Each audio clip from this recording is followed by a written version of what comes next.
Why are you having blood sugar problems when you eat fruit as somebody living with type 2 diabetes? Here's what you can do about it. First, you gotta know these three very important things. Number one, fruit does not cause type 2 diabetes. Number two, higher consumption of fruit does not make type 2 diabetes worse. And number three, higher consumption of fruit is actually inversely associated with your risk of developing type 2 diabetes.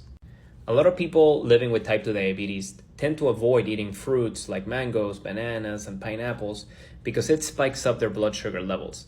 But they fail to realize that the fruits are not at fault. What is happening is that they are insulin resistant at a cellular level, and that is what's leading to an unfavorable response to all carbohydrates. Fruits were never at fault, and they're never going to be at fault, so they need to be left out of this conversation.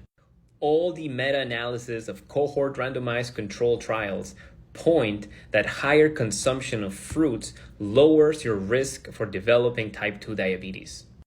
And another study, as a matter of fact, shows that removing fruit from the diet of people living with type 2 diabetes does not improve their glycemic control.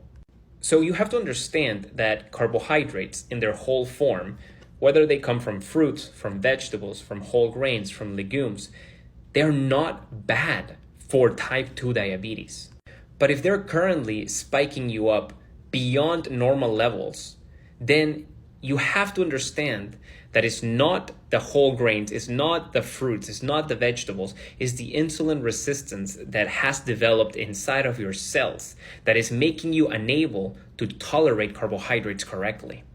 A buildup of fat inside of your cells, known as intracellular lipids, has accumulated, creating this insulin resistance at a cellular level.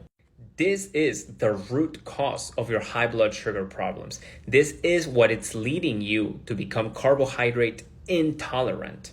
You need to diminish the size of that fat buildup so your cells become sensitive to insulin again.